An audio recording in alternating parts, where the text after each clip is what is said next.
Когда овцевод по имени Виктор и его любящая жена узнали, что не могут иметь детей, они были опустошены.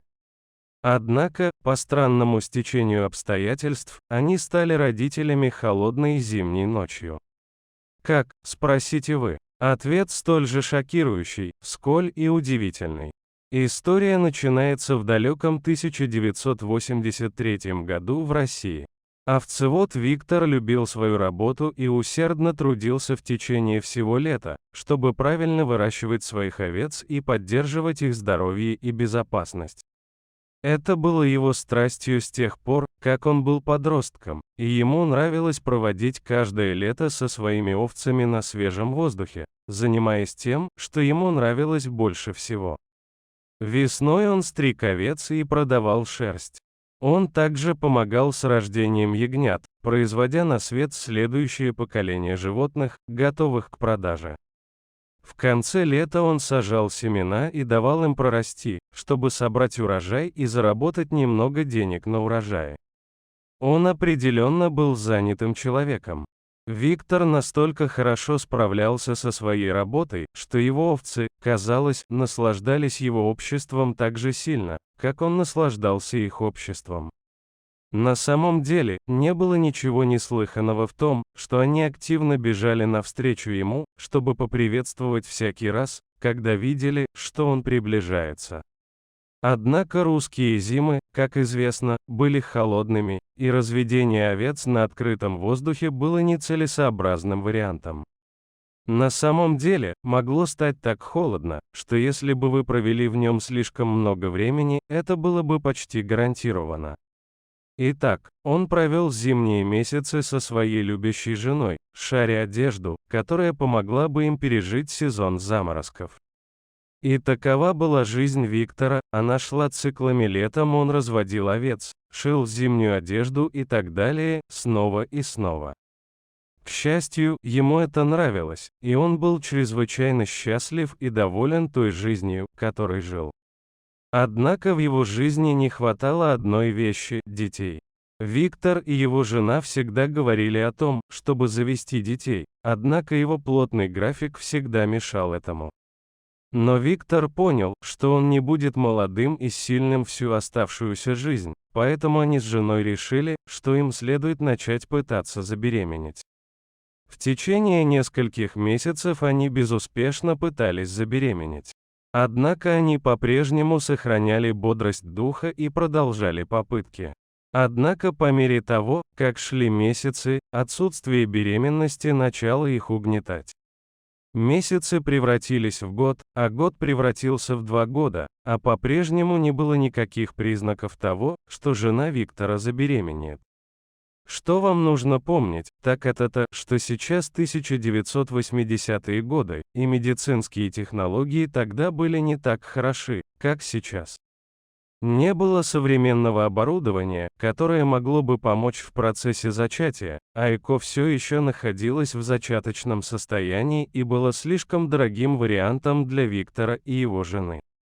Казалось, что зачать ребенка для этой любящей пары было бы невозможно, и, несмотря на все их усилия, им, казалось, суждено было остаться бездетными. Эта новость сильно поразила их, и вскоре жена Виктора впала в глубокую депрессию из-за того, что не могла иметь детей. Она была в таком отчаянии и расстроена, что даже предложила Виктору развестись с ней и найти женщину, которая смогла бы родить ему ребенка, о котором он всегда так долго мечтал.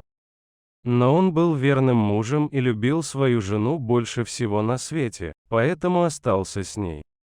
Они справятся с этим и будут работать вместе, чтобы залечить свои разбитые сердца. И все это время Виктор оставался фермером и проводил часы, разговаривая с овцами, выплескивая свои самые сокровенные мысли и чувства и успокаивая свою душу. Ему было полезно чем-то заняться. Снова наступила зима, и она была особенно суровой. Было так холодно, как никогда за долгое время, и снег падал густо и быстро. Но все же Виктору приходилось чем-то себя занимать и присматривать за своими овцами, которые были надежно спрятаны в сарае. Он натянул свою самую теплую одежду и направился на улицу. Но вскоре стало ясно, что что-то было не так. Ворота в сарай были слегка приоткрыты. Виктор был уверен, что запер ее накануне вечером, так как всегда перепроверял ее на всякий случай. Обеспокоенный тем, что кто-то из его любимого домашнего скота сбежал, он побежал в сарай и проверил, но все овцы были там. Как странно. Тем не менее, он не придал этому значения, списав это на то, что был вымотан прошлой ночью и не проверил замок дважды. Он разложил корм для своих овец и радостно наблюдал, как они выбежали на улицу, чтобы начать есть. Но его улыбка быстро угасла, когда он заметил, что одной овцы не хватает. Быстро проведя еще один подсчет, он понял, что одно из животных, должно быть, сбежало. Итак, он выбежал за дверь, чтобы поискать ее.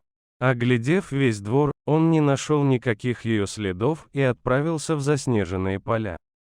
После получаса поисков он увидел что-то под дальним деревом. Подбежав, чтобы проверить это, он понял, что это была его пропавшая овца, наполовину занесенная снегом. Но почему она была там? Бедняжка. Ответ вскоре стал кристально ясен. Она сидела на чем-то сверху, защищая это. Уговаривая овцу подняться, Виктор увидел то, чего никак не ожидал, 3 младенцев и маленькую записку, написанную от руки. Овцы, очевидно, обнаружили детей накануне и защитили их от холода. Сунув записку в карман и подхватив троицу на руки, он заметил, что они были на удивление теплыми, но все равно прижал их к себе, когда бежал обратно к своему дому. Ворвавшись в дверь, он показал своей жене то, что обнаружил 2 маленьких мальчиков и девочку. Этим тройняшкам было меньше года. Жена Виктора побежала на кухню и приготовила небольшой ужин, зная, что дети, вероятно, проголодались после долгой ночи на улице. Убедившись, что малыши согреты и накормлены, Виктор вспомнил о записке, которую нашел рядом с младенцами. Он вытащил его из кармана и вгляделся в написанное от руки слово. Записка просто гласила «Прости меня. Я не могу позволить себе присматривать за тобой. Пожалуйста, живите долго и счастливо». Виктор и его жена были шокированы тем, что они только что прочитали. Очевидно, что этих бедных младенцев намеренно бросили, и только благодаря материнским инстинктам его овец они выжили. Уложив младенцев в самодельную кроватку, Виктор отправился в соседний город, надеясь найти какие-нибудь подсказки о том, откуда взялись тройняшки. К сожалению, почти все, кто жил в городе, были довольно пожилыми и вышли за рамки того возраста, когда они могли рожать детей. Виктор был совершенно сбит с толку. Возвращаясь домой, он думал о том, что им следует делать с малышами. Передают ли они их властям или продолжают искать свою мать? Но когда он вошел в дверь и увидел, что его любимая жена нежно подпевает крошечному трио, стало ясно, что лучшим вариантом было бы оставить их себе. Они всегда хотели детей, и это было так, словно Бог благословил их 3 крошечными чудесами. Пара все обсудила, и было решено, что они будут растить детей как своих собственных и дадут им ту жизнь, которую они заслуживают.